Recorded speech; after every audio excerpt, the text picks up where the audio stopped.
The Ben Franklin effect is a counterintuitive psychological phenomenon where someone who does you a favor is more likely to develop a liking for you, not the other way around. This breaks the conventional logic that says we help people we like them.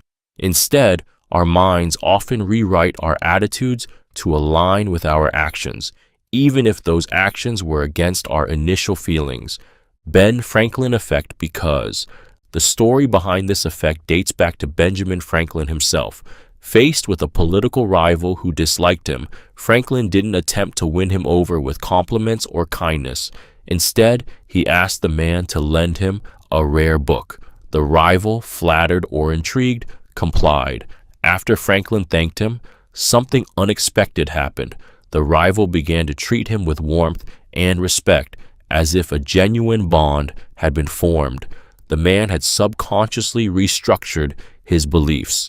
Why would he help Franklin if he hated him?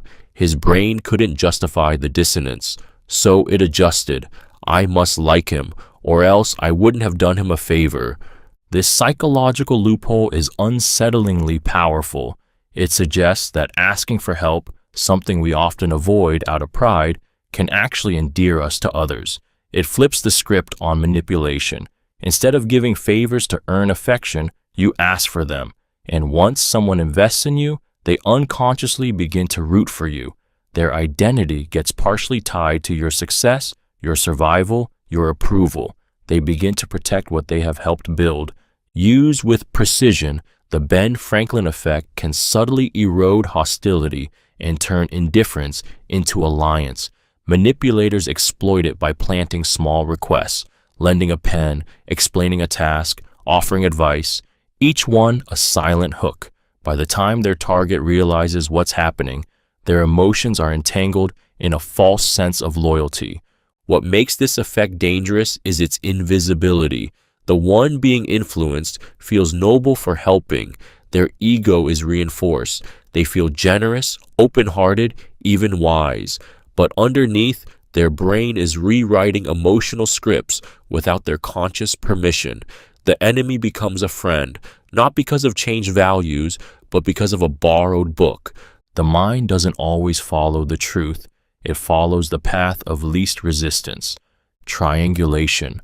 Triangulation is a manipulative psychological strategy where a third party is brought into a two-person dynamic to create tension, confusion, or rivalry. At its core, triangulation is about control, using indirect communication, comparison, or gossip to destabilize relationships and assert dominance without ever appearing overtly aggressive.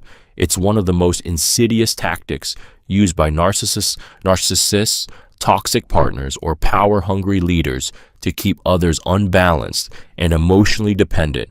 Imagine confiding in someone, believing you have a private bond, only to realize later they've shared parts of your conversation with another person, twisting your words just enough to cause doubt. Or worse, they've subtly praised someone else in your presence, just enough to make you feel insecure, inferior, or excluded. That's triangulation. It's not always loud or confrontational. It thrives in whispers, glances, carefully chosen words, and strategic silence. The power of triangulation lies in its emotional dissonance. When someone uses it against you, you start questioning yourself. Why do I suddenly feel replaced? Why am I jealous? Why do I need to prove my worth? These questions chip away at your self-esteem, making you more pliable and eager to regain your sense of value in the eyes of the manipulator. The more confused and emotionally reactive you become, the more control they gain. This tactic often appears in romantic relationships where one partner flirts with or references others just enough to trigger insecurity. It's seen in families where a parent pits siblings against each other to maintain authority, or in workplaces where a boss praises one employee in front of another to breed quiet competition. The result? Loyalty is fractured, unity dissolves, and the manipulator stands at the center, untouchable, needed, in control. What makes triangulation emotionally devastating is the illusion it creates. You believe the real problem is the third person, your rival, but the real weapon is the orchestrator. They provoke reactions, then step back, claiming innocence. You're left feeling paranoid, desperate for approval, unsure of what's real. The more you chase clarity, the deeper you fall into their web. That's the brilliance of triangulation. It makes you question others, then yourself, until the only stable point in the chaos seems to be the very person who caused it. Negative reinforcement loop. The negative reinforcement loop is a psychological trap where behaviors are shaped and controlled through the strategic removal of discomfort, not by offering rewards, but by making relief feel like a gift. It's a manipulation that operates in cycles, quietly tightening its grip every time you comply, just to escape the emotional or psychological strain inflicted upon you. What makes this technique so effective and dangerous is that it doesn't look like control at first. It feels like relief. Picture a situation where someone criticizes you, gives you the silent treatment, or makes you feel unwanted, anxious, or afraid. Then, suddenly, once you apologize, comply, or change your behavior, the discomfort disappears. They're warm again. They smile. They talk to you like nothing happened. Your brain, desperate to avoid that emotional punishment again, locks onto the pattern. Do what they want, and the pain stops. This loop doesn't reward you with genuine affection. It conditions you like an animal avoiding a shock. And over time, this avoidance becomes your prison. You walk on eggshells. You preempt their moods. You suppress your needs, your voice, and even your identity, just to avoid triggering that punishment again. But the rules are always shifting. That's the point. You're not supposed to win, just to keep chasing the feeling of okay. In toxic relationships, romantic, familial, or professional, this loop becomes the foundation of power. The manipulator never has to shout or physically threaten. All they need to do is make you feel bad when you resist and make that bad feeling go away when you obey. It's subtle, it's cyclical, and it erodes your sense of autonomy without you ever realizing how deep it's gone. The most terrifying part of a negative reinforcement loop is how it rewires your emotional instincts. You begin to associate peace not with real love or connection, but with compliance, with silence, with surrender. You start thanking the person who hurt you simply for not hurting you today. And so the loop continues, not because you want it, but because your nervous system can't take the pain of saying no. The escape becomes the trap. Intermittent reinforcement. Intermittent reinforcement is one of the most psychologically addictive manipulation tactics ever discovered. It works not by providing consistent rewards, but by delivering them unpredictably, creating a powerful emotional dependence in the victim. This technique isn't just manipulation, it's emotional gambling, and it turns people into addicts, not to substances, but to other people's approval, affection, or attention. Imagine someone treats you with warmth, validation, and love, then suddenly pulls away, becomes cold, dismissive, or even cruel. You're left confused, anxious, trying to figure out what you did wrong. Then, just when you're about to give up or confront them, they shower you with affection again. They smile, compliment you, act like nothing happened. Your heart floods with relief. That moment of pleasure becomes your fix. And so you stay, you wait, you hope, and the cycle repeats. The unpredictability is the hook. Unlike consistent reinforcement, which builds trust, intermittent reinforcement builds obsession. It mirrors the same psychological patterns found in slot machines and gambling addiction. You never know when the reward is coming, so your brain works overtime trying to earn it. Dopamine surges not when you receive the reward, but when you anticipate it. That anticipation becomes a drug. In relationships, this tactic turns toxic partners into gods. They control when you feel loved and when you feel worthless. They don't need to physically trap you. You trap yourself, desperately trying to win back the version of them that once made you feel alive. You remember the highs so vividly, they eclipse the abuse. You excuse the bad because you're starving for the good. What makes intermittent reinforcement especially cruel is that it's unpredictable by design. The manipulator gives you just enough to keep your hope alive, but never enough to feel secure. You're constantly chasing an emotional jackpot that may never come again, and even when you know it's damaging, the attachment feels unbreakable. You crave the very person who's breaking you. This isn't love, it's programming, and by the time you realize you're being conditioned, the hook is already buried in your psyche, deep enough to make you feel that the pain is worth it, as long as there's a chance of feeling that rush one more time. Moral licensing. Moral licensing is a psychological trap where doing something good gives someone perceived permission to do something bad, as if their past virtue creates a moral credit they can now spend.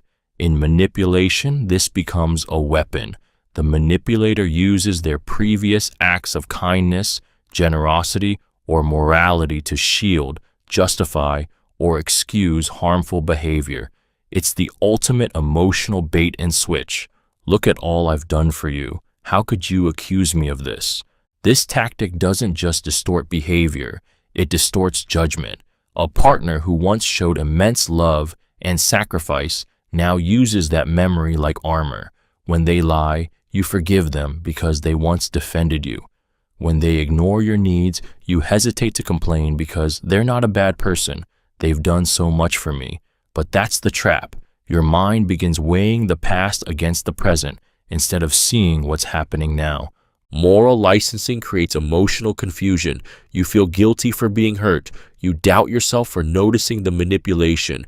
You minimize your feelings because their past goodness looms over your current pain, and the manipulator leans into that hesitation. After everything I've done, you're seriously going to question me? I've been there for you. One mistake and suddenly I'm the villain? They don't take accountability. They cash in on your loyalty. In more public or professional spaces, this tactic becomes even more insidious. Leaders, bosses, or authority figures will point to their track record of fairness or altruism to mask exploitation or abuse.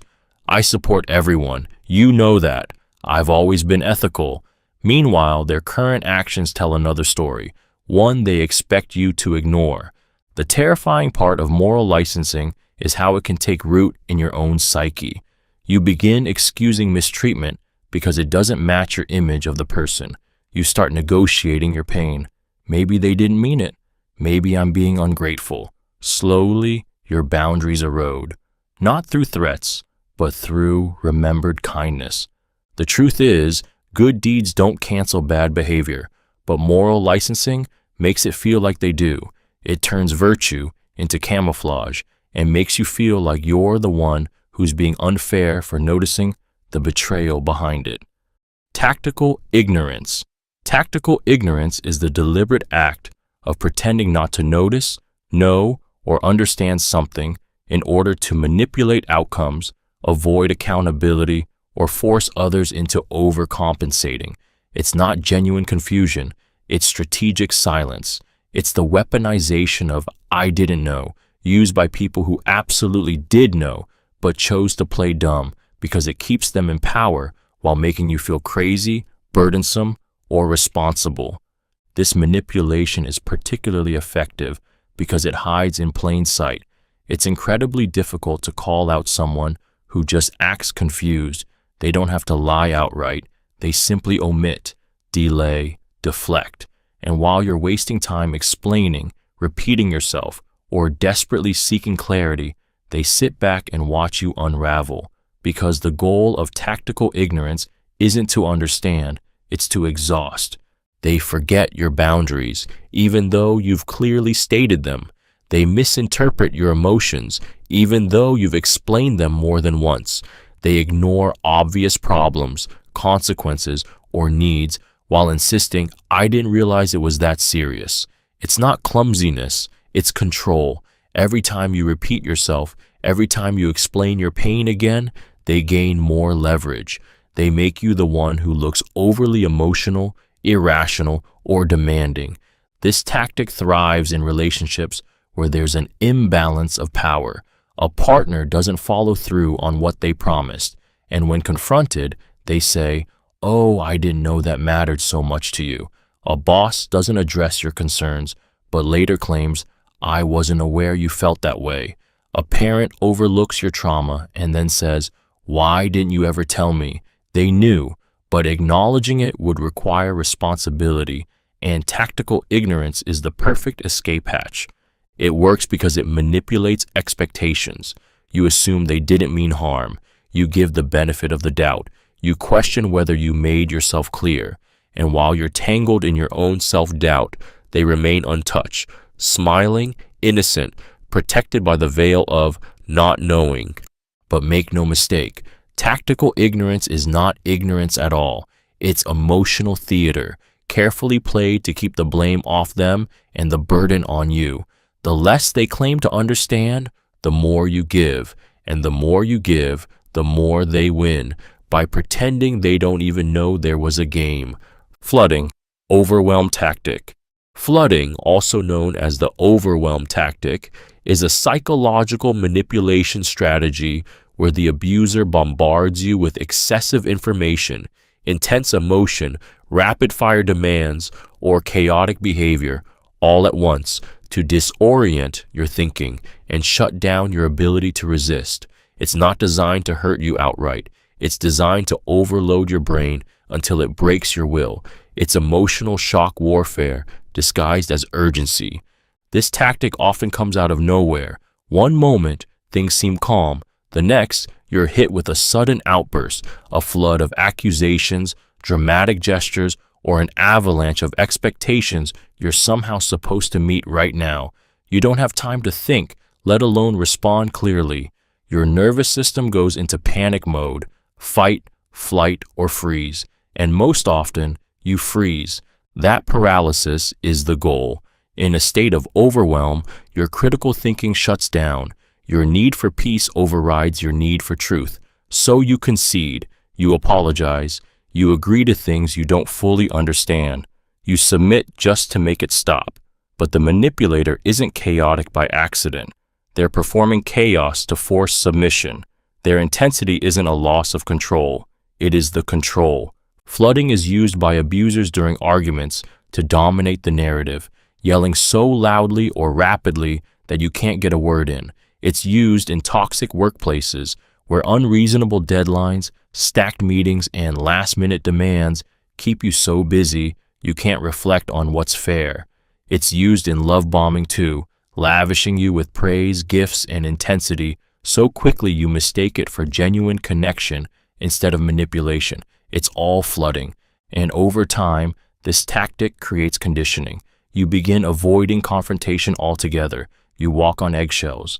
You try to manage everything ahead of time to prevent another emotional ambush. You don't speak your needs. You suppress them to avoid the flood. That silence becomes a form of self-betrayal, all born from a survival instinct the manipulator engineered. What makes flooding terrifying is its invisibility.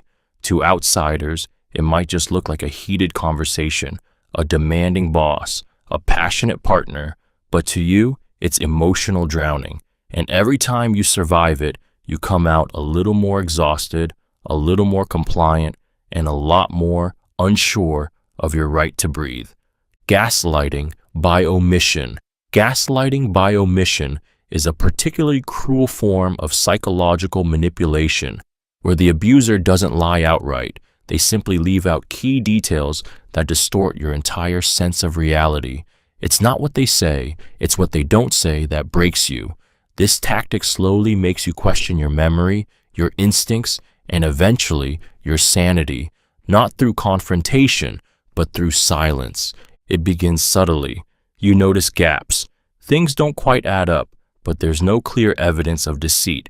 A partner leaves out part of where they were. A friend fails to mention something important. A boss forgets to tell you a detail that would have changed your entire decision. You start sensing something's off, but when you ask, you're met with calm deflection. "I didn't think it mattered." "You must have misunderstood." Or worse, "I never said that." And because you weren't told the lie, you can't prove it. You start doubting your perceptions, your emotional responses. You replay conversations over and over in your head, trying to find what you missed. But the truth was never there. It was withheld. The silence was the weapon. Gaslighting by omission thrives in emotionally charged relationships. The manipulator carefully curates the narrative, feeding you only what keeps you compliant, confused, or dependent. They leave out context that would empower you. They omit truths that would reveal their patterns. They erase timelines, omit names, skip over motivations, all while maintaining a mask of innocence. It feels like you're losing your grip, when in reality, they're tightening theirs. This form of gaslighting is deeply damaging because it leaves no fingerprints. You're left explaining what wasn't said. You feel paranoid, but can't pinpoint why. And that confusion turns inward. You blame yourself. You become anxious, hypervigilant, desperate for clarity that never comes. That desperation is their control. Over time, you may stop asking questions. You may stop trusting your gut. You learn to live with half-truths and missing pieces, convincing yourself that if something were really wrong, they would have told you, but they won't, because the lie is in the silence. And it's that silence that erodes your reality, one omission at a time. Semantic infiltration. Semantic infiltration is a deceptive psychological tactic that manipulates perception by slipping emotionally charged or ideologically loaded language into everyday communication until the words themselves shape your thoughts, beliefs, and behavior without you ever realizing it. It's not about what is true, but what sounds true. The goal is to change the way people think by changing the words they unconsciously accept. This tactic is used by propagandists, politicians, cult leaders, corporations, and manipulators who understand that language doesn't just describe reality, it creates it. When you begin using their terms, you begin seeing the world through their lens. You stop questioning the foundation of the conversation and start debating within it, which is exactly what they want. Imagine someone constantly refers to a surveillance program as a security measure, or calls war peacekeeping, or labels emotional abuse as tough love. You start using those words too, and soon your emotional responses shift. Security feels comforting. Tough love sounds noble. You don't even realize your values are being rewritten because the language feels familiar, neutral, even good. That's semantic infiltration at work, the quiet, almost invisible invasion of your cognitive map. Manipulators use this to frame conversations in their favor before they even begin. They don't argue facts. They rename the facts. They label your hesitation as fear, your boundaries as selfishness, your anger as drama. And when you accept those labels, even just once, the damage begins. You doubt yourself. You adjust. You stop resisting, not because they convinced you, but because they changed the battlefield. This is why cults use special terms for outsiders, why marketing calls consumers communities, and why abusers say things like, "I just have high standards," instead of, "I'm controlling." The moment you accept their words, you're already in their world, and you won't see the manipulation because the language itself feels right. What makes semantic infiltration terrifying is its subtlety. There are no threats, no demands, just words. But those words shape narratives, and those narratives shape choices. By the time you feel the pressure, it's too late to notice that your beliefs weren't changed by argument, but by the slow, quiet infection of meaning. Boundary erosion. Boundary erosion is a slow, calculated psychological tactic used to break down a person's limits without them realizing it, until their sense of self is compromised and their defenses are gone. It's not an explosion, it's a drip. One request here, one joke there, one just this once, that turns into, "Why are you being so difficult?" over and over again. It's manipulation in its quietest, most corrosive form. At the beginning, it feels harmless. Someone asks for a small favor that makes you slightly uncomfortable. You say yes, not wanting to make a scene. Later, they take a little more. Maybe they make a comment that crosses a line. Sexually, emotionally, socially. You freeze for a second, unsure how to respond. They laugh it off or say, "You're too sensitive." And just like that, your line has been moved. That's the poison of boundary erosion. The abuser never jumps straight to the core. They chip away slowly, methodically, always framing their invasions as normal, justified, or even loving. "I only check your messages because I care." You don't need privacy if you have nothing to hide. You're overreacting. It was just a joke. Each line crossed weakens your confidence. Your inner voice that once said, "This doesn't feel right," grows quieter each time you ignore it to keep the peace. What makes this tactic so insidious is how it reshapes your reality through emotional fatigue. Over time, you begin to second-guess your right to even have boundaries. You may start apologizing for expressing discomfort. You tell yourself you're being dramatic, selfish, ungrateful. Meanwhile, the manipulator becomes more entitled, more invasive, and more in control. This isn't about compromise, it's about conquest. Bit by bit, you become someone who tolerates things you once would have walked away from. Your body tightens when they enter the room. Your mind races before you speak, and still you think, maybe it's just me. That's the final blow. When the boundary erosion has worked, you no longer defend yourself, not because you can't, but because you don't believe you're allowed to. You've been trained to betray your own limits, all while smiling to keep things calm. Love bombing is a psychological manipulation technique that hides its claws inside affection, intensity, and overwhelming attention. At first, it feels like a dream, like you finally found someone who sees you, cherishes you, chooses you without hesitation. They shower you with compliments, constant messages, long confessions of love, and grand gestures. You're the center of their world. You feel special, chosen, safe. But beneath the flood of adoration lies a calculated trap. This isn't love. It's control dressed as passion. The purpose of love bombing is not to give, it's to hook. It overwhelms your emotional defenses, floods your nervous system with dopamine, and pulls you into rapid dependency before you've had time to think. Healthy relationships build trust gradually. Love bombing speeds past boundaries, accelerating intimacy at a dangerous pace, all while keeping you too emotionally intoxicated to notice the red flags.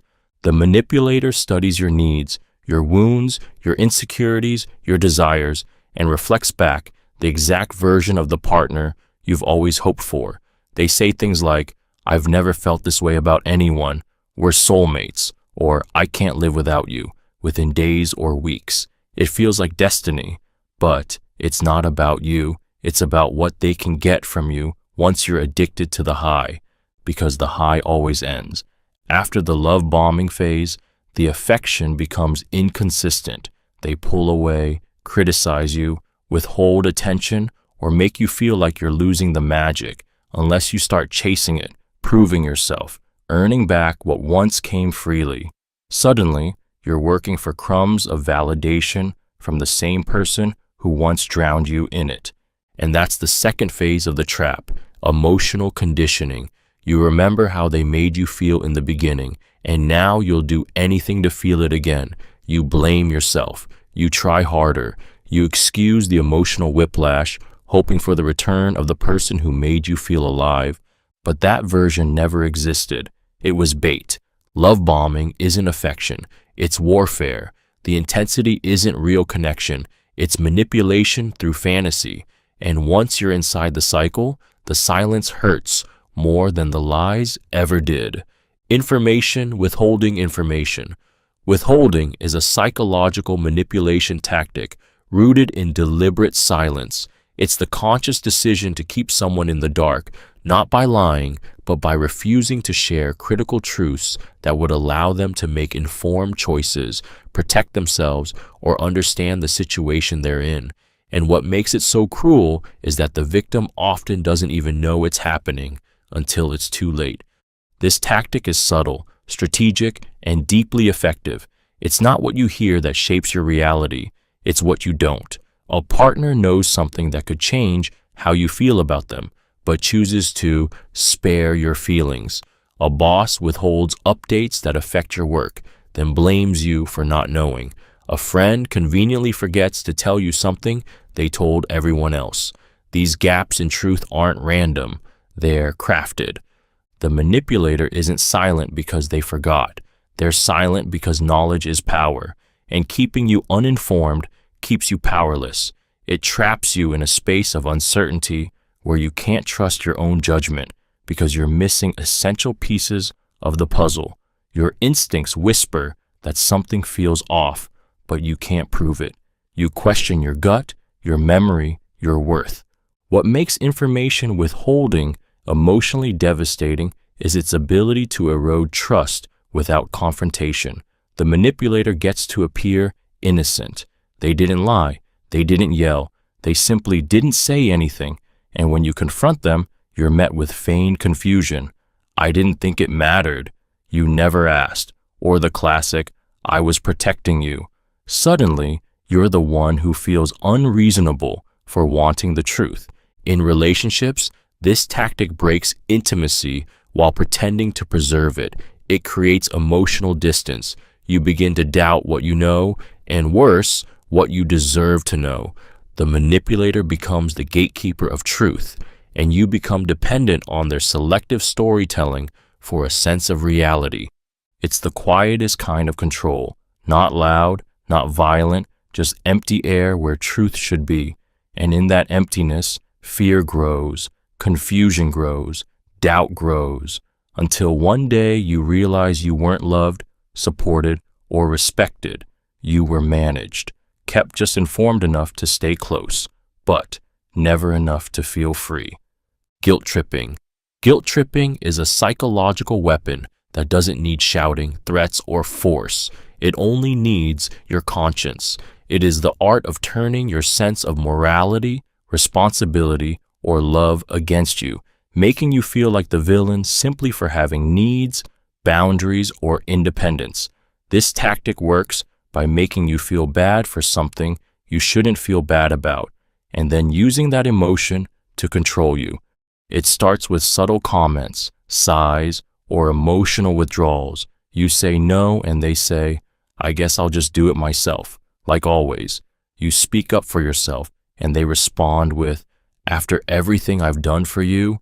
They don't need to attack you directly. They just plant the seed, and that seed grows into shame, into self-doubt, into the aching need to make things right, even when you've done nothing wrong. That's the trap. Guilt tripping hijacks your empathy. The manipulator knows you care, so they weaponize that care. They paint themselves as the victim of your choices, no matter how justified or healthy those choices are. Suddenly, saying I need space makes you selfish. Prioritizing your mental health means you're abandoning them. They twist the narrative so you're the one who ends up apologizing for simply trying to protect yourself. The worst part is, guilt tripping often comes from people you love. Parents, partners, friends, people who know exactly where your emotional pressure points are. They don't ask directly, they imply. They don't argue, they withdraw love. And when they see the remorse in your eyes, the softening of your voice, the weakening of your resolve, they know it worked. You comply, not out of agreement, but out of guilt. And in doing so, you reinforce the very behavior that's manipulating you. Every time you give in, you teach them that all they have to do is hurt your heart a little, and they'll get what they want. This isn't emotional honesty, it's emotional extortion. It's designed to make you betray yourself so they don't have to feel uncomfortable. And once you learn to carry guilt that isn't yours, it becomes a leash they pull whenever you try to walk away. Disqualification. Push-pull. Disqualification, commonly known as the push-pull technique, is a psychological manipulation tactic designed to create intense emotional dependence by sending mixed signals. closeness followed by sudden distance, affection followed by coldness, validation followed by rejection. It's emotional whiplash, and it's not accidental. It's a deliberate strategy to keep you chasing approval you can never quite catch. It starts with the pull. The manipulator showers you with attention, admiration, charm. They make you feel special, chosen. You begin to believe you're safe in their presence. You drop your guard, you invest. Then, just as the bond begins to feel real, they push you away. They withdraw emotionally. They criticize you, mock you, go silent, or suddenly become cold and distant, and you're left spinning. What did I do wrong? What changed? Why did they turn on me? That confusion is exactly the point. Your nervous system goes into overdrive. You try harder. You apologize even when you didn't do anything wrong. You chase that initial high, the warmth, the attention, the connection, like an addict trying to recreate the first hit. And every now and then, just as you're about to give up, they pull you back in. A kind word, a thoughtful gesture, a moment of softness. Your heart leaps. Maybe things are okay again. But they never are. Not for long. This back and forth dynamic becomes your new emotional reality.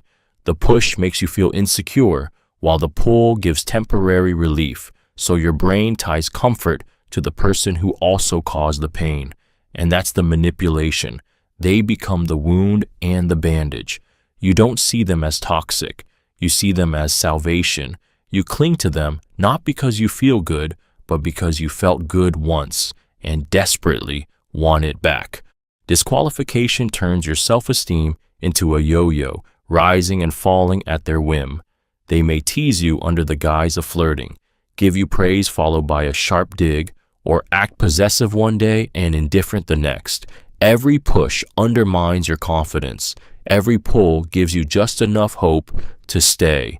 It's calculated inconsistency, weaponized to make you doubt yourself, question your worth, and stay hooked on someone who keeps rewriting the rules of connection just to stay in control. Micro-invalidations.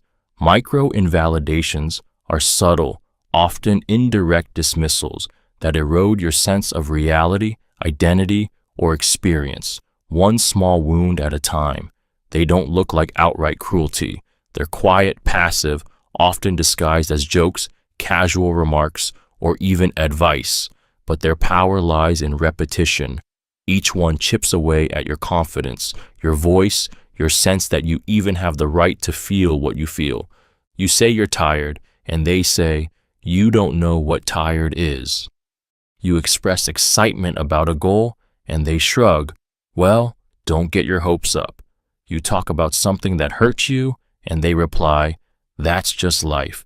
Everyone goes through it." You speak your truth, and they smile. You're being too sensitive.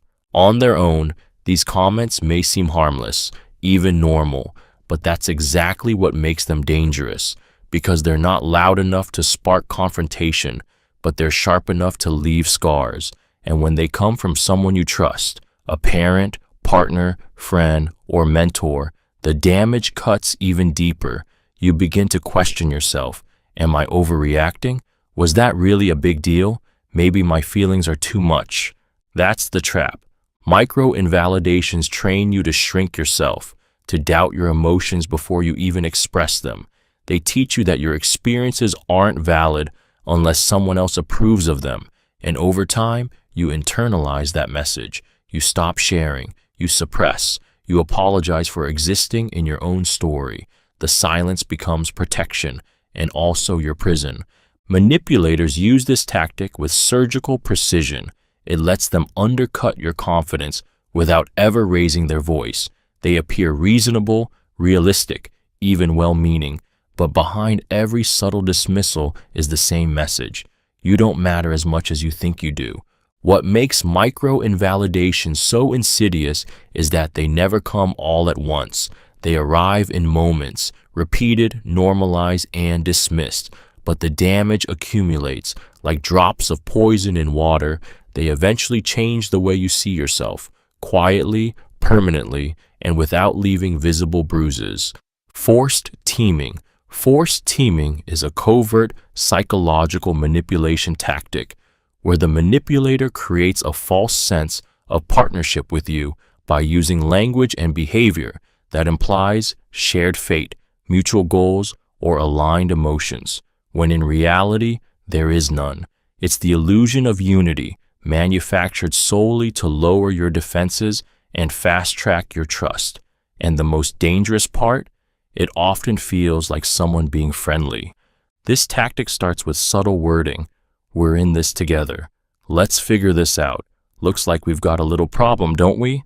The manipulator uses inclusive language, we, us, our, to manufacture closeness and align themselves with you, even when they're a stranger or outsider. That simple shift in language triggers a deep psychological reflex. Humans are tribal by nature. We're wired to protect those in our group, to bond with those who share our struggles. And that's the weapon. Forced teaming is often used in moments of vulnerability. A stranger offers to help you carry something, then says, "We make a good team." A coworker takes your idea, then says, "We're in this fight together, right?" A toxic partner gets caught lying and says, "We just have to fix this, you and me." Each time, your instincts nudge you to see them as an ally, even when your gut knows they're not. What makes forced teaming so sinister is how harmless it appears on the surface. It mimics connection without actually earning it. You feel pressure to reciprocate the illusion, to be polite, agreeable, cooperative. But behind that false sense of unity is a manipulator who wants something: your trust, your compliance, your silence. This technique is a favorite among predators and con artists because it fast-tracks intimacy. If they can get you to see them as us, you'll let them in, into your space, into your mind, into your decisions. And when things go wrong, they'll make you feel like you're both responsible. But the truth is, you were never on the same team. The connection was forged without consent. The alliance was spoken into existence, not built. And once you see it, you realize the we was never about you. It was always a strategy to get past your guard without ever earning your trust. Minimization. Minimization is a psychological manipulation technique that downplays the severity of your experiences, feelings, or pain in order to gain control, deflect responsibility, or silence confrontation. It doesn't deny what happened. It just tells you it wasn't that bad. And in doing so, it erodes your ability to trust your own perception of reality. You say something hurts you, and they say, "You're overreacting." You express anger, and they respond, "It was just a joke." You confront them about something serious, and they sigh, "I didn't mean it like that. You're too sensitive." You cry, and they coldly reply, "This again?" What makes minimization so insidious is its subtlety. It doesn't scream, it whispers, it gaslights without completely denying. It allows just enough of the truth to pass through so the manipulator appears reasonable, while stripping that truth of its meaning. It teaches you that your pain isn't valid unless someone else says it is. It teaches you to second-guess your emotional reality. Over time, you start shrinking your voice. You soften your words, question your instincts, and suppress your emotions before they ever leave your lips. Why? Because you already know the script. You already know your hurt will be met with dismissal, and so the silence becomes safer than the truth. Minimization is a favorite tool of abusers, narcissists, and toxic authority figures. It allows them to say, "I didn't hit you that hard. I was just stressed. It's not like I cheated on you." They shift the focus away from what they did and onto how you're reacting. Suddenly, the problem isn't their behavior, it's your response to it. And that is the core of minimization, turning their offense into your fault. This manipulation doesn't just cause emotional confusion, it creates emotional isolation. Because if someone you trust tells you over and over again that what you're feeling isn't real, eventually you start believing them. You start apologizing for your tears. You start saying it's fine when it's not. You downplay your own suffering to survive the relationship. But inside, the wound festers because it was real, it did hurt, and it was never just a joke. Future faking. Future faking is a manipulative psychological tactic where someone makes grand promises about the future to gain control, commitment, or emotional investment in the present without any intention of actually following through. It's hope weaponized, a dream dangled just far enough out of reach to keep you chasing it, even as reality tells you nothing is changing. It often begins during the honeymoon phase of a relationship, a job offer, or a sales pitch. You're told about all the amazing things that are just around the corner. We're going to move in together. You're on track for a big promotion. Someday, I'm going to give you everything you've ever wanted. These visions are painted in vivid detail, so vivid you can already feel them. You get emotionally attached to a future that hasn't happened, and worse, probably never will. What makes future faking so dangerous is how deeply it exploits human psychology. We're naturally drawn to hope. We crave meaning, purpose, and something to believe in. The manipulator knows this. They don't need to show up fully in the present because they've sold you a future version of themselves, the one who will be ready, will commit, will change. So you stay, you wait, you invest, you shrink your own needs for the sake of what might be. But that future keeps getting pushed further out. There's always a reason why now isn't the right time. There's always something you need to fix, something they need to figure out.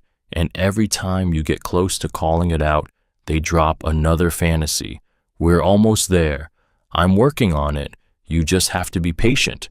These promises become emotional currency, just enough to buy your silence, your loyalty, your time.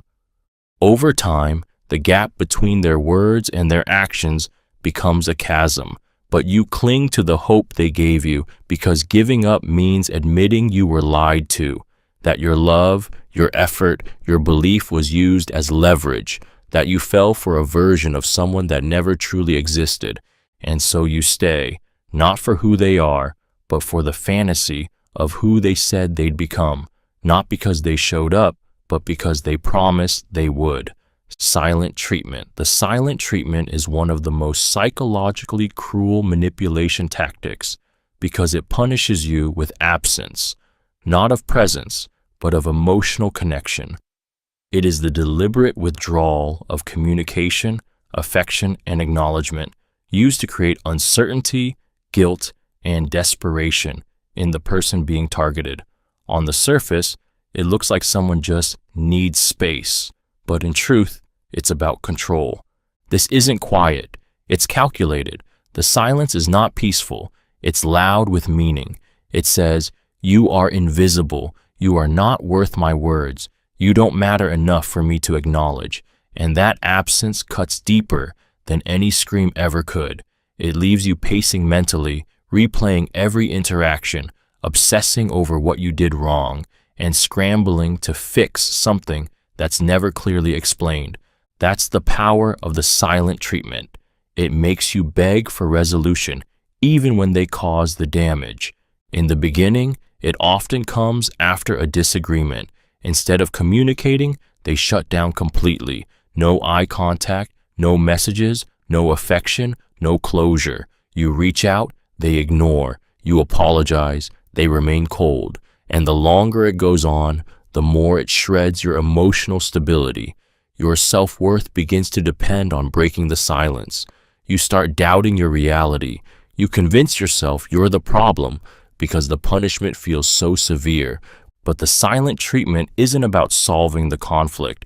It's about asserting dominance. It's emotional starvation. The manipulator knows that humans are wired to seek connection, that our brains treat social rejection like physical pain. So they exploit that vulnerability by making you suffer in the silence, knowing that the longer it lasts, the more compliant you'll be when it finally breaks.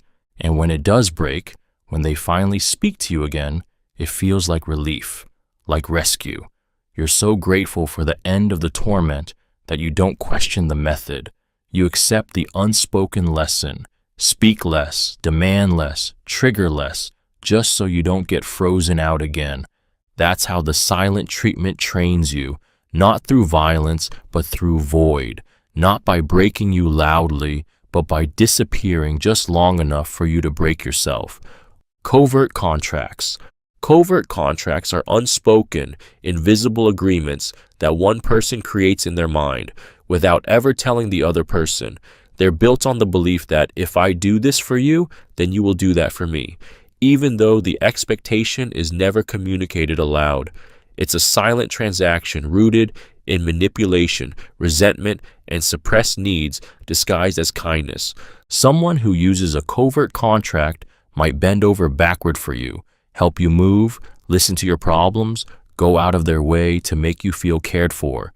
On the surface, it looks generous. It looks like love, but underneath, there's an invisible debt being tallied. They believe you owe them something, your time, loyalty, affection, sex, commitment, something they feel entitled to, simply because they played the good person. The trap of the covert contract is emotional blackmail wrapped in niceness. You're being set up to disappoint someone without knowing it. When you don't fulfill their secret expectation, they don't say, I was hoping for this. Instead, they lash out, withdraw, act cold, or guilt trip you. And you're left confused. What did I do wrong? The answer is you violated a contract you never agreed to in the first place. This tactic is common in relationships, especially when one partner is afraid of rejection or direct communication. Instead of stating their desires clearly, they hide them inside acts of service. They hope that if they prove themselves valuable, you'll naturally give them what they want in return. But when that doesn't happen, the resentment brews like poison. Suddenly, their kindness feels conditional. Their generosity turns sharp. The smile fades, and you're left feeling like a villain for not reading their mind. What makes covert contracts so emotionally explosive is the betrayal on both sides. The manipulator feels betrayed because you broke the deal. You feel betrayed because the love or care you received wasn't real. It was bait. It's a quiet form of control that punishes you for failing to honor an agreement you never signed. And the worst part? If you confront them, they'll deny everything. I never said I expected anything. They'll paint themselves as the martyr, and you as the ungrateful one. That's how covert contracts turn caring into a weapon, and silence into a trap. Foot in the mouth technique. The foot in the mouth technique is a disturbingly subtle manipulation method that disarms people by first appealing to their empathy before making a request. It works by creating a moment of psychological vulnerability, a small crack in someone's emotional armor. Through a simple human question, how are you feeling today? It seems innocent, harmless, even kind, but behind it lies a calculated move to increase compliance. Here's how it works. The manipulator asks about your well-being. It could be casual, hope your day's going well, or more direct, how are you holding up? This softens your defenses. Most people instinctively respond politely, often saying they're fine or good, regardless of how they really feel. That tiny exchange creates a mental contradiction. If I'm doing okay, I should be helpful. I shouldn't say no. That's the trap. Right after this moment of vulnerability, the manipulator makes their request. It might be small, a favor, a concession, a bit of your time, but because you've just affirmed that you're doing well, and because they've shown concern, saying no feels emotionally wrong. You don't want to seem cold, uncooperative, ungrateful, so you agree, without realizing you've just been cornered by your own social conditioning. What makes this tactic so dangerous is that it plays on politeness and guilt. It turns your empathy into a weapon against you, and you don't even see it coming. You think you're being kind, reasonable, helpful, but in truth, you're being manipulated by someone who understands exactly how to bypass your defenses. Salespeople use it. Bosses use it. Even friends and family use it, often without realizing they're doing it. It works best in moments where you're distracted or emotionally off balance. The question feels personal, even caring, and that's what gives it power. It's not aggressive, it's not a demand, it's a soft pressure wrapped in false warmth. You feel like you have a choice, but everything about the setup makes not complying feel like you're violating an unspoken social rule. By the time you realize what just happened, you're already saying yes, smiling, agreeable, cooperative, and the request you would have refused in a different context is now your responsibility, all because someone asked how you were doing. Reverse psychology, inversion. Reverse psychology, also known as inversion, is a subtle but deeply manipulative technique that operates by exploiting human resistance. It works by suggesting the opposite of what you actually want someone to do, knowing that their instinct to rebel, prove autonomy, or assert control will drive them to do exactly what you intended all along. It's a mind game of suggestion and defiance, where the real power lies in pretending to give it up. At its core, reverse psychology triggers one of our most primal psychological needs, the need for freedom. When people feel like their choices are being restricted, their natural response is to push back. It's called reactance, an emotional response that makes us want to reclaim our autonomy the moment we sense it's under threat. The genius of reverse psychology is in weaponizing that instinct. Say you're dealing with someone stubborn or defiant. If you tell them you should really apply for that job, they might resist out of pride or fear. But if you say you probably won't go for it, it's not really your thing, their ego flares up. Suddenly, they want to prove you wrong. The idea becomes theirs. They feel in control, when really they're playing into the very outcome you planted like a seed. This tactic is often used on children, rebels, and authority-averse personalities, but it's just as powerful in adult relationships, negotiations, and sales. A manipulator might say, "You probably won't want to be with someone like me," knowing that the listener will feel compelled to defend their interest. The moment you make something feel out of reach or disapproved of, it becomes desirable. It's not logic, it's emotional rebellion. The dark power of reverse psychology lies in its deniability. If confronted, the manipulator can say, "I never told you to do it." That's the cruelty of inversion. It lets you lead people while pretending you aren't leading at all. It builds the illusion of independence while guiding their choices with invisible strings, and the victim never realizes the manipulation. They think it was their own idea. They feel smart for proving you wrong. Meanwhile, you're smiling, knowing you never wanted them to agree. You wanted them to resist. That resistance is the doorway. That resistance is the trap. Bait and blame. Bait and blame is a psychological manipulation tactic that lures you into reacting, emotionally, defensively, or even just honestly, only to twist your response into proof that you are the problem. It's the emotional equivalent of a trap, baited with provocation and set to snap the moment you speak up. This isn't just about starting conflict. It's about creating a no-win scenario where you are punished for simply responding. It often begins with something small, a passive-aggressive comment, a vague accusation, a loaded question designed to poke at your vulnerabilities. Maybe they say, "It must be nice not to care," or "Some people just don't know how to be grateful." You feel the sting, the confusion, the pressure to defend yourself. That's the bait, and when you take it, when you react, explain, get upset, or stand up for yourself, they strike. "Wow, you're so sensitive. I was just trying to have a conversation. See, this is why I can't talk to you." Now, you're no longer the victim of their cruelty. You're the cause of the drama. This tactic is designed to provoke you into emotional vulnerability and then use that vulnerability against you. It flips the script. Suddenly, they're calm and reasonable, and you're hysterical or defensive. They get to walk away feeling justified while you're left confused, ashamed, and questioning your own behavior. And that confusion, that's the real damage, because it keeps you stuck in the cycle. You begin walking on eggshells, fearing that anything you say could be turned against you. You suppress your truth to avoid being cast as the attacker. You learn to self-censor, to anticipate their blame before it comes, to live in a state of preemptive guilt. This is how the manipulator stays in control, by making every reaction feel like an overreaction, every boundary feel like betrayal. What makes bait and blame so cruel is that it uses your honesty as ammunition.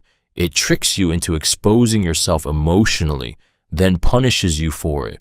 Over time, you stop reacting, not because you've healed, but because you've been conditioned to fear the consequences of being real. You no longer trust your voice. You no longer trust your feelings. And that silence, the one they baited you into, is exactly what they wanted. Controlled confusion. Controlled confusion is a psychological manipulation tactic where a person deliberately creates chaos, mixed messages, or contradictory information to destabilize your sense of reality and make you easier to control. It's not about miscommunication. It's strategic miscommunication. It's keeping you mentally off balance, just enough to make you question yourself and rely on them for clarity. The manipulator might tell you one thing and then act in a completely opposite way. They might praise you, then criticize you seconds later. They rewrite past conversations. They contradict themselves and deny it. They give vague answers, speak in riddles, or shift the subject when you're close to the truth. You're left chasing meaning, trying to decipher what was real and what was manipulation. And that's the trap. While you're busy trying to decode the confusion, you stop noticing the control. This tactic works because the human brain craves coherence.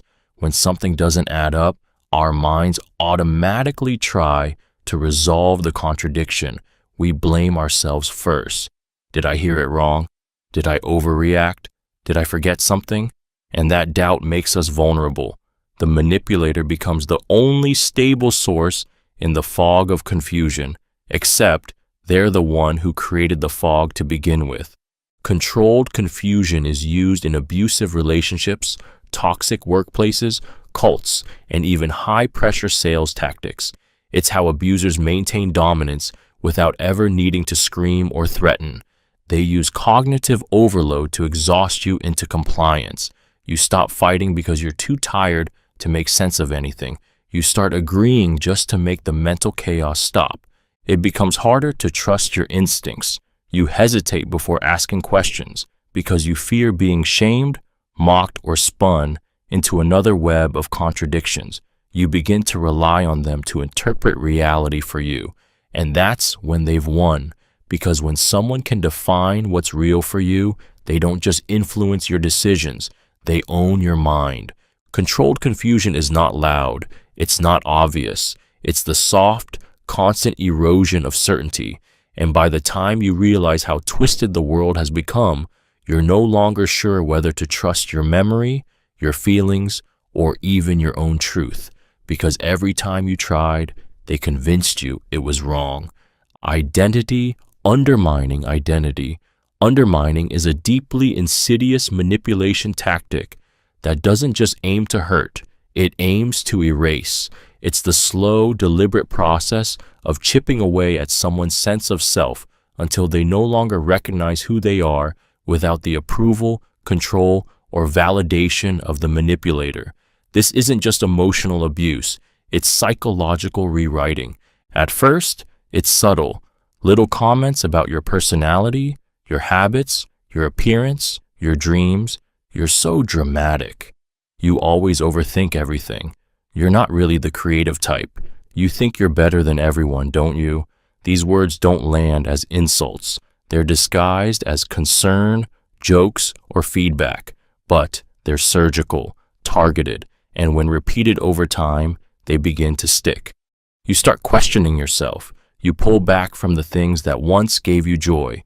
You hesitate before speaking, dressing a certain way, setting goals. You silence parts of yourself, not because you want to, but because someone made you feel like those parts were wrong. Too much, not enough, embarrassing, flawed. This is identity undermining When someone deconstructs your sense of worth piece by piece until your confidence isn't just damaged, it's dependent on their opinion, you begin to seek their permission to exist as yourself. You ask if your feelings are valid. You defer to their judgment, even on things you once knew with certainty. And the more you comply, the smaller you become. What makes this tactic so dangerous is its invisibility. It doesn't come with screaming or slamming doors. It comes with quiet correction, constant truth-telling, a mirror that only reflects your flaws. And every time you try to reclaim a part of yourself, they push back. You've changed. This isn't you. Where's the person I fell in love with? The irony is, they're the one who changed you. They broke you down and then blamed you for not being whole. Over time, your identity becomes so enmeshed with their approval that being yourself feels like betrayal. And that's when they've won. Not by controlling your actions, but by making you forget that you ever had the right to choose who you are. You don't just lose confidence, you lose you. Victim playing is a deeply manipulative psychological tactic where someone pretends to be the wronged or wounded party, not out of genuine suffering, but as a way to deflect accountability, gain sympathy, and seize control of a situation. It is not vulnerability. It is weaponized weakness, and it works because it hijacks one of our strongest instincts, the desire to protect those who are in pain. At first, it's almost impossible to spot. The manipulator comes across as hurt, misunderstood, or mistreated. They cry, sulk, or retreat. They say things like, "I guess I'm always the bad guy," or "I try so hard and it's never enough." Their voice cracks, their eyes water, but underneath the performance is a sharp, calculated goal to flip the power dynamic so that you become the one apologizing, comforting, and backing down, even if they were the one who crossed the line. The genius of victim playing lies in how it reframes the entire narrative. Suddenly, their betrayal becomes your insensitivity. Their aggression becomes a reaction to being hurt. Their manipulation is rebranded as self-defense. And the more empathetic you are, the easier you are to trap, because your compassion becomes the leash they pull on. In relationships, this tactic makes you feel like the villain for having boundaries. If you confront them, they act crushed. If you ask for change, they accuse you of being demanding or cold. Over time, you begin censoring yourself just to avoid hurting them. You tiptoe around the truth, give more than you should, and apologize for pain you didn't cause.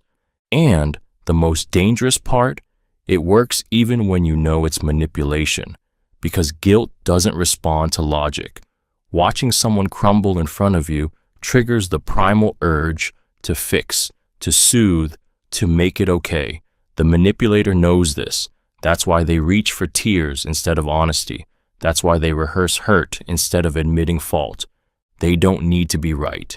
They just need to be pitied, because pity disarms. It silences anger, confuses accountability, and keeps you emotionally handcuffed to someone who will hurt you, then cry about it when you try to leave. False consensus trick. The false consensus trick is a subtle but powerful psychological manipulation that works by making you believe that everyone agrees with the manipulator, everyone but you. It's designed to isolate, pressure, and mentally corner you into compliance by creating the illusion that your thoughts, feelings, or boundaries are not just wrong, they're abnormal. And when you feel like the outlier in a crowd, your instinct is to doubt yourself, not the crowd. This trick doesn't need facts, it needs suggestion. Everyone thinks you're being too sensitive. Most people would have let it go by now. Honestly, you're the only one who sees it that way. These phrases are seeds planted in your mind. They tell you, you're alone in this, you're overreacting, you're the problem. And when someone you care about, especially a partner, a parent, a friend, uses this language, it hits harder. You don't just feel misunderstood, you feel defective. The false consensus trick preys on one of the deepest human fears, being rejected by the tribe. We are wired for social survival, which means we instinctively want to belong. So when someone makes us feel like our opinion is out of sync with what everyone else believes, we start shrinking. We silence ourselves. We second-guess our instincts. We conform, not because we're convinced, but because we're afraid to be wrong alone. Manipulators use this tactic to avoid accountability. If you challenge them, they don't argue the truth. They weaponize public opinion, even if they have no evidence of it. They create invisible armies of approval behind them and make you feel like you're up against all of them. They might even reference imaginary others, friends, exes, co-workers, who allegedly agree with their perspective. But those people never show up. They never speak because they may not exist. What makes this trick so effective is its subtle cruelty. It doesn't directly attack you. It turns the entire world against you in your mind. And once you start believing that your voice is the only dissenting one, you stop using it. It's not about changing your mind. It's about isolating your truth until it feels like madness. Deliberate misinterpretation. Deliberate misinterpretation is a manipulation tactic where someone intentionally twists your words, intentions, or actions into something entirely different, usually negative, so they can gain control, derail the conversation, or place blame onto you. It's psychological sabotage disguised as misunderstanding, and the more you try to clarify, the deeper you sink into their trap. It often begins with a simple statement. You express a boundary, you voice discomfort, you share a concern, but instead of engaging with what you actually said, the manipulator responds to a distorted version of it. You say, "I felt hurt when you ignored me," and they reply, "So now I'm a terrible person who can't do anything right?" You say, "I need some time to think," and they accuse you of abandonment. They don't respond to you. They respond to the straw man they've created and then punish you for it. This tactic is especially effective because it forces you onto the defensive. You find yourself explaining, rephrasing, apologizing for a meaning you never intended. But every attempt to clarify only gives them more material to twist. They don't want to understand you. They want to control the narrative.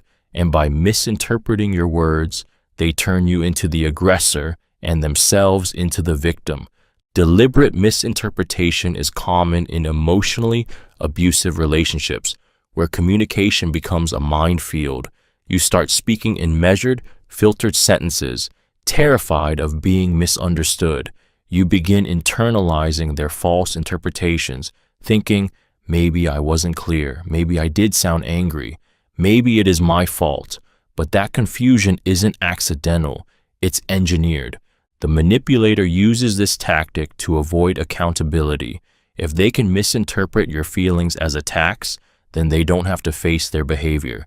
If they can make your vulnerability look like manipulation, then they don't have to show empathy. They weaponize language itself, turning every word into a potential liability.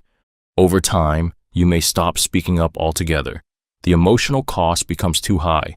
You silence yourself not because you're wrong, but because being right never matters, not when your words are constantly twisted into weapons against you. And that's exactly where they want you, quiet, unsure, and easier to control. Anchoring negative emotions. Anchoring negative emotions is a manipulative, psychological tactic that programs someone to associate specific people, places, phrases, or behaviors with emotional pain, so that even neutral or innocent situations begin to feel threatening. It's psychological conditioning at its most invasive. It doesn't just influence your choices, it rewires your emotional reflexes, and over time, you'll start reacting with anxiety, shame, or fear, not because of what's happening, but because of what you've been trained to feel. The manipulator creates emotional anchors by pairing ordinary moments with moments of distress. They might humiliate you right after you express joy. They might start a fight every time you go out with friends. They might go cold every time you succeed at something. Eventually, your nervous system makes the connection. Happiness equals punishment. Success equals conflict. Speaking up equals silence. Without realizing it, you begin avoiding the very things that once made you feel alive. That's how anchoring works. It doesn't need logic. It only needs repetition. The more often a negative emotion is paired with a specific trigger, the stronger the emotional anchor becomes. A phrase like, "we need to talk," starts making your stomach drop. A certain tone of voice makes your hands sweat. Even a room in your home becomes something you dread. And soon, the manipulator doesn't even have to do anything. Your body responds to the anchors on autopilot. This tactic is especially sinister because it bypasses rational thinking. You can tell yourself that you're safe, that you have nothing to feel guilty about, but your body still flinches. The emotional associations have already been forged, and the more you respond with fear, silence, or compliance, the deeper those anchors sink. It's a slow erasure of emotional freedom. The manipulator now has control without ever needing to raise their voice. They've trained you like a dog with invisible electric fences. You avoid behaviors not because you can't do them, but because you dread what happens when you do. You start living smaller. You start doubting the places, people, and parts of yourself that once brought joy. And that's the real goal of anchoring negative emotions, not just to control what you do, but to make you afraid to be who you are. Ingratiation is a psychological manipulation tactic that hides domination behind the mask of charm. It's the calculated use of flattery, helpfulness, and apparent admiration to lower your defenses, win your trust, and make you feel valued, only to later use that connection to exploit, guilt, or control you. It's not kindness, it's a transaction, and you're the product. The manipulator doesn't start with demands or pressure. They start by making you feel special. They compliment your intelligence, your work ethic, your strength. They offer to help you just because. They remember tiny details about you that make you feel seen. This attention feels like validation, and you welcome it. You let them in, often without realizing how fast they got close, because it doesn't feel like manipulation. It feels like finally being appreciated. But beneath the surface, every gesture is strategic. Every compliment has a goal. Every favor plants a seed. You owe me. The manipulator is not giving, they're investing. And the return they expect is access, loyalty, influence. They make themselves indispensable to you so that when they eventually ask for something, your time, your silence, your compromise, you feel pressure to say yes. Refusing doesn't just feel awkward, it feels wrong, like a betrayal. Ingratiation thrives in environments where people crave approval, workplaces, social circles, romantic beginnings, places where status and acceptance matter. The manipulator mirrors your values, echoes your language, plays the perfect friend, the ideal teammate, the supportive partner. But over time, the charm reveals its edge. The compliments become conditional. The favors are followed by guilt trips. The warmth turns icy when you resist. What makes ingratiation so dangerous is how good it feels. At first, it targets your hunger to be seen, heard, and affirmed. It makes you feel lucky to have someone like them in your life. You never see the trap until you're already in it, because the person who once praised your independence now criticizes you for not needing anyone. The one who loved how strong you are now calls you cold when you set a boundary. Their admiration becomes a leash.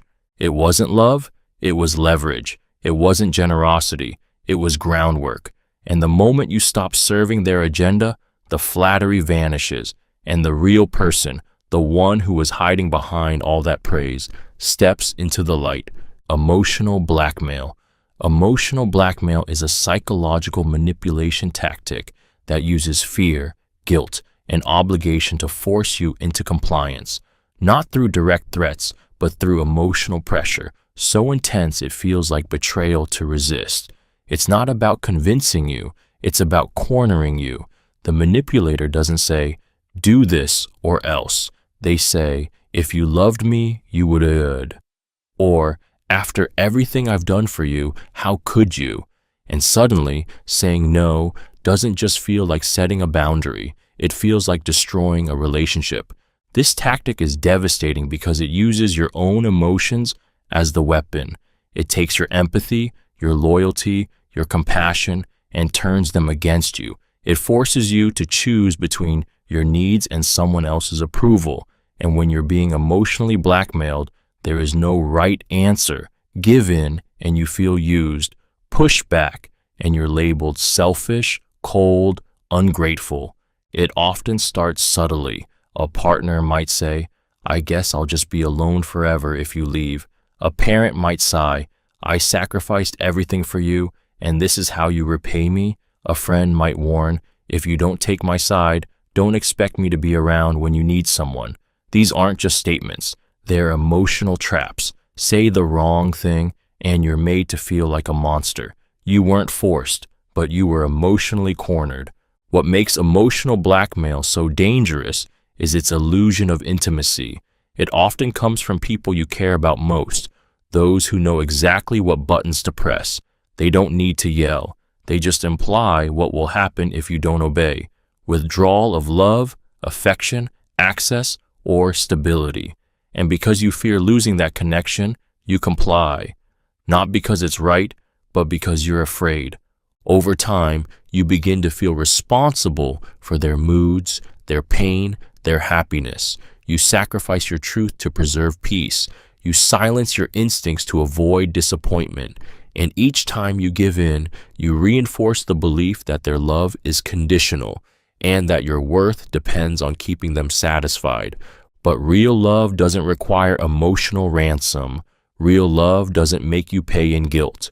Emotional blackmail does, and it does it with a smile. Feigning ignorance. Feigning ignorance is a psychological manipulation tactic where someone pretends not to know, understand, or remember something in order to avoid accountability, stall confrontation, or shift the emotional burden onto you. It's not genuine confusion, it's strategic amnesia. It's a way to play dumb while staying in control, and it leaves you exhausted, second-guessing, and doing all the emotional labor they refuse to touch. The manipulator knows exactly what they did. They remember the promise they made, the boundary they crossed, the thing they said that made your stomach drop. But when you bring it up, their face goes blank. They blink, they hesitate. "Wait, what are you talking about? I don't remember saying that." That's not how I understood it. The moment you need clarity, they offer fog. This tactic is infuriating because it turns truth into a maze. You're left holding not just your own emotions, but now also the burden of having to explain reality to someone who's pretending not to grasp it. The more you try to pin down what happened, the more they squirm out of reach, using your rising frustration as proof that you're the unstable one. You become the overreactor, the accuser, the one who's making a big deal out of nothing. Feigning ignorance is especially cruel because it's passive. There's no yelling, no insults, just a shrug, a vacant look, a quiet refusal to meet you in the truth. And yet, the psychological impact is devastating. It makes you feel invisible, invalidated, like your experiences don't matter because someone can erase them just by pretending they never happened. It's often used in toxic relationships to avoid emotional responsibility. A partner forgets the agreement they made. A friend claims they didn't realize their comment was hurtful. A coworker suddenly misunderstood their role in a failed project. But they didn't forget. They just know that pretending to forget keeps you confused and them untouchable. What makes feigning ignorance so dangerous is its believability. You want to believe they're just clueless, that they're trying, that they're not being cruel. But deep down, you feel it, the tension, the coldness in their deflection, the way they look past you while you're begging for resolution. Because if they can convince you they don't know what they're doing, they never have to stop doing it. Preemptive invalidation. Preemptive invalidation is a psychological manipulation tactic where someone dismisses your thoughts, feelings, or boundaries before you've even expressed them, cutting you off at the root and making you doubt yourself before you ever speak. It's a form of control that cloaks itself in anticipation, not reaction. And it tells you one chilling thing: your truth will not be welcomed here. It sounds like, I already know what you're going to say. It's ridiculous. You're not going to start with your drama again, are you? You always blow things out of proportion. These statements are delivered before you've said a word, before you've had the chance to explain, question, or express. And that's the point. By assuming your emotional response and labeling it invalid before it happens, they silence you without ever needing to hear what's real. Preemptive invalidation is not just dismissal, it's psychological suffocation. It tells you, don't even try. Your thoughts are predictable, your feelings are wrong, your voice is unwelcome, and over time, you start to internalize that script. You hear their voice in your head before you speak. They're right. I'm overthinking. I should just drop it. So you do. And each time you do, a piece of you disappears. This tactic is often used by people who fear being challenged, those who want emotional control without having to navigate accountability. By pre-labeling your emotions as irrational, dramatic, or selfish, they create an emotional battlefield where only their feelings are allowed to exist. You're reduced to a caricature before you can defend yourself. You become the crazy one, the needy one, the overly emotional one, even if you haven't said a thing. What makes preemptive invalidation so vicious is that it erases your autonomy before you even use it. It conditions you to silence your instincts, to mistrust your perception, to bury your emotions deep enough that they no longer threaten the comfort of the manipulator. You start censoring yourself, not because you're wrong, but because you've been trained to believe no one wants to hear you, not even you.